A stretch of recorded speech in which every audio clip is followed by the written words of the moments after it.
Pada hari festival kemakmuran berlangsung, Camilla menghadiri upacara ritual doa bersama Chris.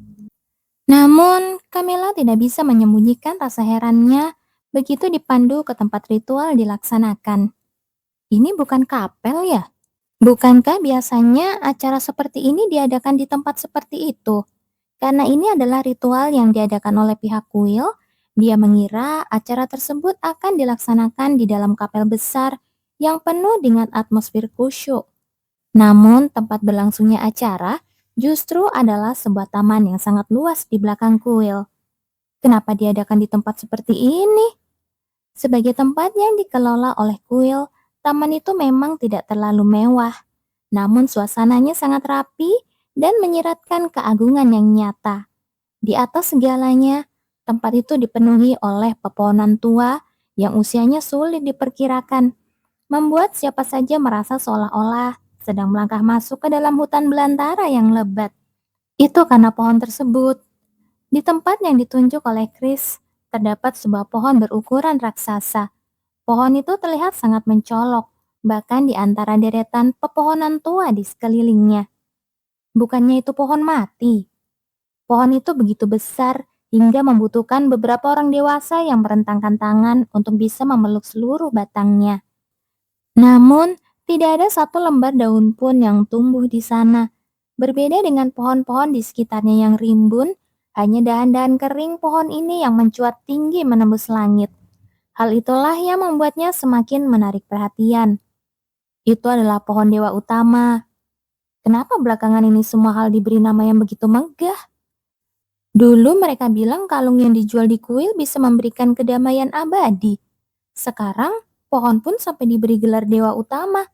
Lama-lama, batu yang menggelinding di jalanan pun akan mereka sebut sebagai relik suci dewa. Sama seperti Camilla yang asli selaku pemilik tubuh ini, Camilla yang sekarang pun sama sekali tidak tertarik pada urusan kuil, sehingga dia tidak tahu apa-apa. Tentu saja dia tidak pernah diundang atau menghadiri acara kuil seperti ini sebelumnya. Dan ini adalah pertama kalinya dia melihat serta mendengar tentang pohon dewa utama. Anda sudah datang. Pada saat itu, Pendeta Daniel mendekat dan menyapa dengan ramah. Terima kasih tulus saya ucapkan karena Anda telah berkenan hadir. Justru saya yang merasa terhormat karena telah diundang.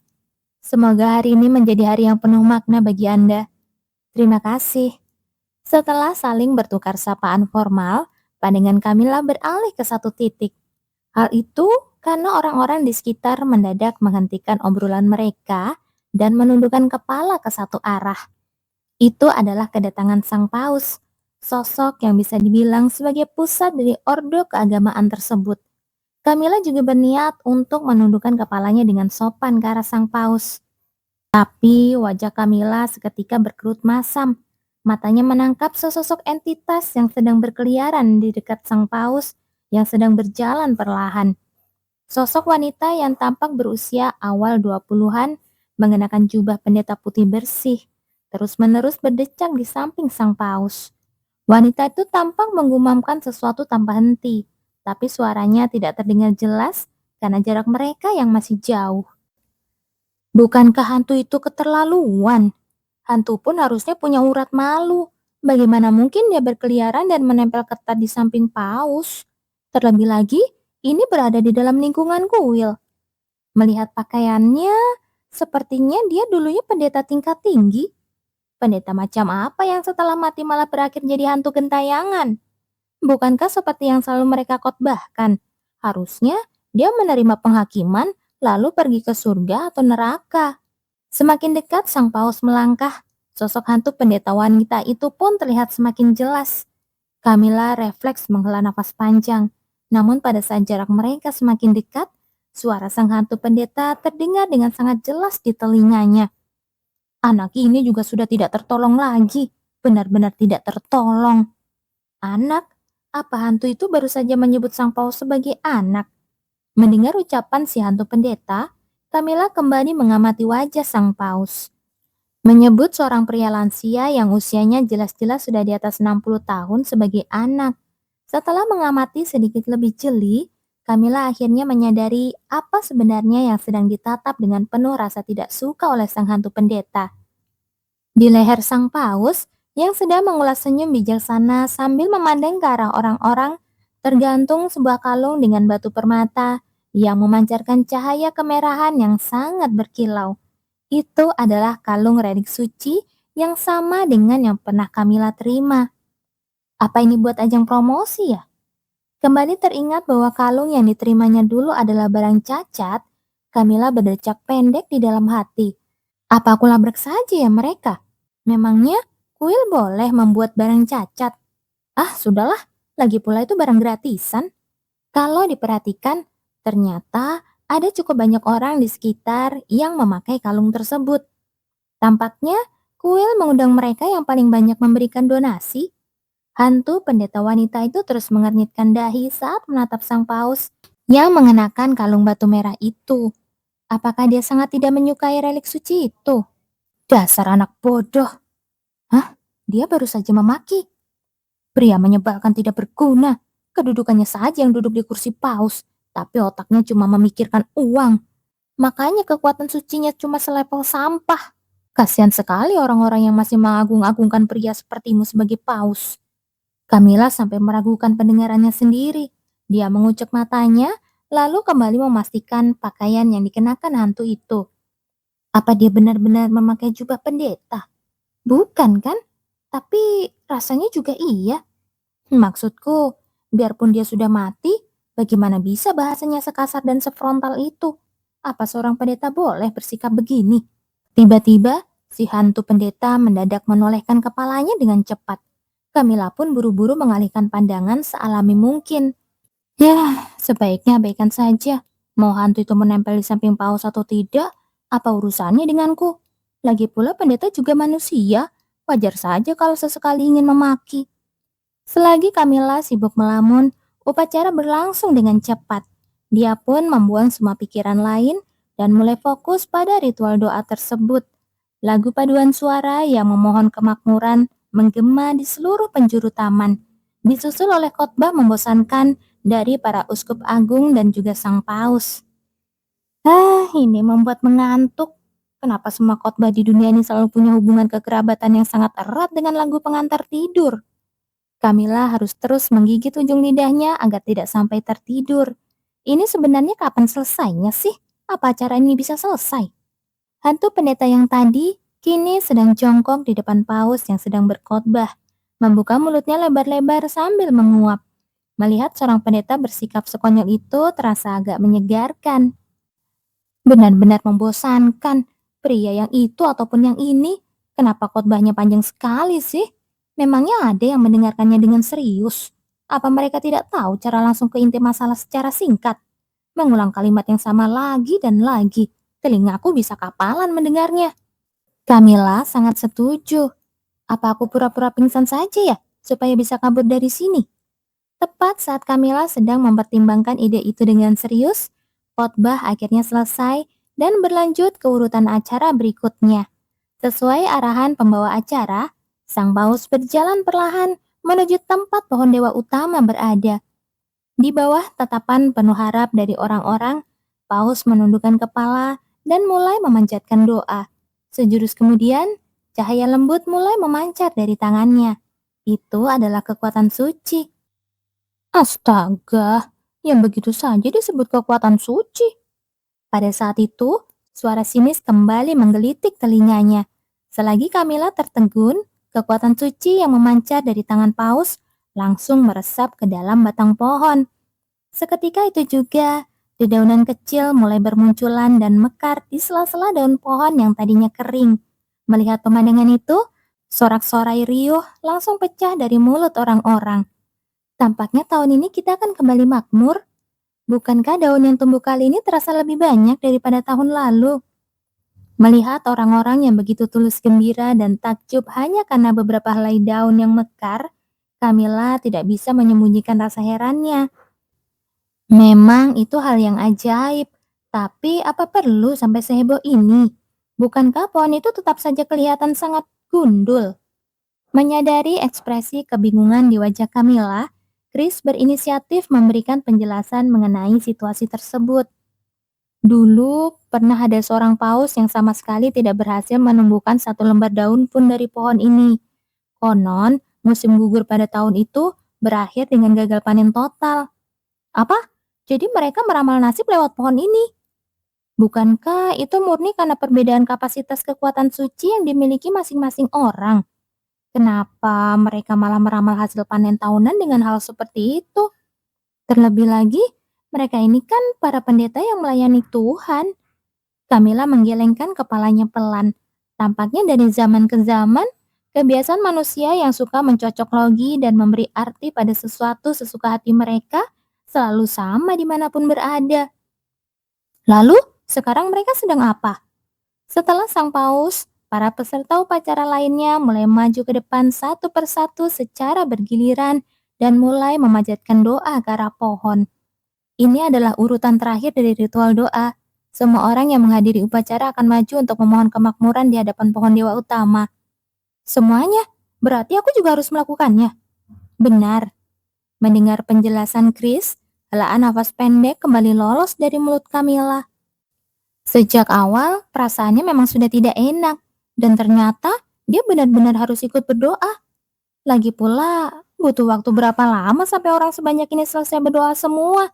Kenapa tidak digabung sekaligus saja? Kemampuan tidak seberapa, tapi laganya dalam urusan formalitas tidak penting tinggi sekali. Kali ini Camilla juga setuju. Selagi sibuk menyetujui ucapan si hantu pendeta di dalam hati, Camilla mendadak membelalakan matanya saat tak sengaja menengadah menatap pohon tersebut. Pasalnya, ada sesuatu yang terasa sangat familiar sedang melayang-layang di atas pohon itu. Sesosok naga merah berukuran kecil dan samar. Itu kan makhluk yang waktu itu kulihat di Kekaisaran Gracia. Manusia itu! Naga kecil itu rupanya juga baru menyadari keberadaan Camilla. Dia langsung mengepakkan sayap kecilnya sekuat tenaga dan terbang cepat menghampirinya. Sambil mengerjapkan matanya berulang kali seolah sangat senang bisa bertemu lagi. Ternyata kamu ada di sini. Pantas saja aku sudah tidak pernah melihatmu lagi di sana. Aku memang tinggal di sini. Tapi kamu sendiri kenapa bisa ada di sini? Seolah bisa membaca arti tatapan mata Camilla, naga merah itu kembali bersuara.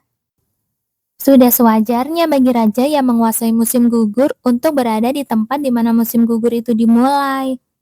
Setelah terbang memutari Camilla beberapa kali, naga merah kecil itu tiba-tiba mendarat dan hinggap dengan santai di atas kepala Camilla. Apa-apaan sih kamu ini? Kenapa malah duduk di atas kepala aku? Rasanya ingin sekali Camilla menggelengkan kepala dengan brutal untuk menjatuhkannya. Tetapi dia terpaksa menahan diri demi menjaga pandangan orang-orang di sekitar. Parahnya lagi, hantu pendeta wanita yang tadinya menempel di dekat paus, kini juga sedang menatapnya lekat-lekat. Sepertinya hantu itu ikut mengalihkan perhatiannya kepada Camilla setelah melihat naga merah kecil tadi. Manusia itu benar-benar lucu ya? Lucu apanya? Di sela-sela situasi itu, sang Raja Roh musim gugur menggeleng-gelengkan kepalanya saat melihat orang-orang yang sedang kusyuk berdoa di hadapan pohon dewa utama. Setiap saat mereka selalu menginterpretasikan sesuatu sesuka hati mereka. Yang mengatur hasil panen itu adalah kami para roh. Hal seperti itu sama sekali tidak bisa memprediksi apa-apa.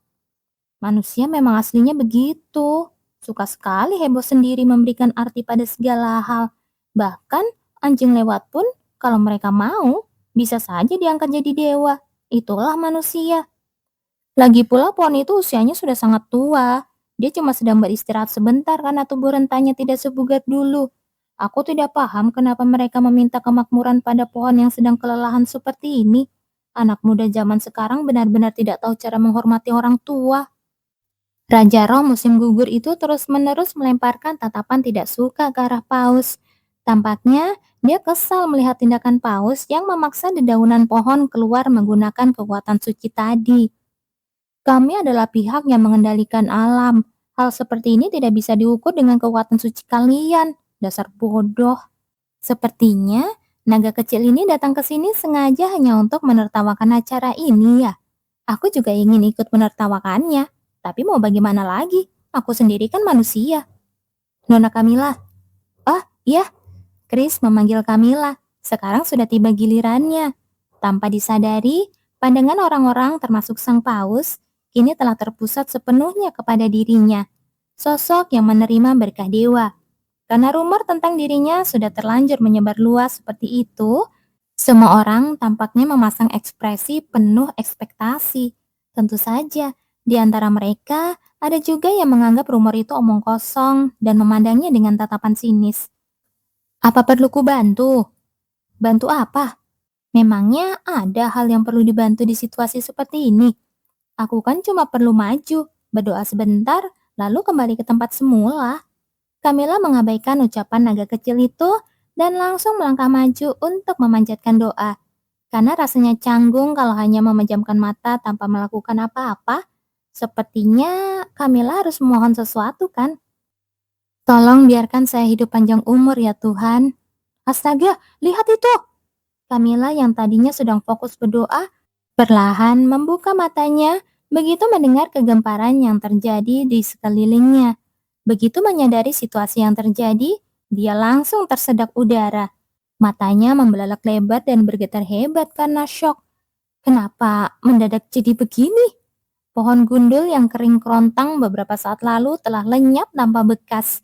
Sebagai gantinya, kini berdiri kokoh sebuah pohon dewa utama yang rimbun, dipenuhi dedaunan yang sangat lebat di hadapannya. Bagaimana? Pada saat itu, suara si naga kecil kembali terdengar di telinganya. Inilah yang disebut kekuatan roh yang mengendalikan alam. Jelas levelnya jauh berbeda dibandingkan kekuatan suci murahan itu. Kamu, ini semua perbuatanmu. Melihat naga merah kecil yang kini kembali mengepakkan sayap di dekatnya sambil membusungkan dada dengan bangga, Camilla benar-benar dibuat kehilangan kata-kata saking syoknya. Lama-lama aku bisa gila. Melihat pandangan penuh kekaguman dan takjub dari orang-orang yang terarah kepadanya, kepala Camilla seketika terasa pening berdenyut-denyut. Bahkan sang paus pun sampai membelalakan mata lebar-lebar sambil terus menatapnya. Salah paham macam apa yang luar biasa konyol ini? Kenapa? Orang-orang kan jadi memujimu hebat. Bukankah itu hal yang bagus? Sama sekali tidak bagus. Camilla menggeram dengan suara tertahan. Kenapa makhluk ini harus melakukan hal yang tidak diminta? Apa kamu mau merasakan mati di tanganku hari ini, ha? Manusia yang aneh. Bukannya pada dasarnya manusia sangat suka menjadi pusat perhatian. Tanpa bantuanmu pun aku ini sudah lebih dari cukup menjadi pusat perhatian. Malah karena terlalu diperhatikan, kepalaku sampai mau pecah rasanya. Sudah dibantu malah marah-marah. Benar-benar tidak tahu terima kasih. Kulihat kamu juga sepertinya sedang kelelahan. Bagaimana kalau aku membantumu juga? Apa? Memangnya manusia sepertimu bisa membantuku apa? Bagaimana kalau ku panggil Aisla ke sini untuk membuat tempat ini beku total? Apa? Biar musim gugur ini langsung lenyap dalam sekejap. Dengan begitu, tugasmu jadi lebih santai kan? Aku mendadak ada urusan. Dadah. Begitu nama Raja Roh Musim Dingin Aisla disebut, ekspresi naga merah kecil itu langsung membeku dan dia segera menghilang dari pandangan dengan kecepatan kilat. Ya sudah, aku juga harus kabur. Demi menghindari tatapan intimidasi dari kerumunan orang, Camilla bergegas melangkah pergi meninggalkan tempat tersebut. Beberapa orang tampak berniat menghampiri dan mengajaknya bicara, namun dia mengabaikan mereka semua. Di antara kerumunan itu, ada satu orang yang terus menatap kepergiannya dengan pandangan tajam tanpa berkedip. Sosok itu adalah Pendeta Daniel. Matanya terus mengunci siluet Camilla yang berjalan menjauh hingga benar-benar menghilang. Sesaat setelah sosok Camilla tidak lagi terlihat, sebuah senyuman penuh arti yang melengkung dalam mendadak terbit di sudut bibirnya. Benar-benar sosok yang sangat menggoda untuk dimiliki. Setelah mengumumkan kalimat lirik itu pada dirinya sendiri, dia pun langsung mengubah ekspresinya kembali menjadi sosok pendeta yang penuh kehangatan dan kebajikan seperti biasa. Lalu lanjut mengobrol dengan orang-orang di sekitarnya.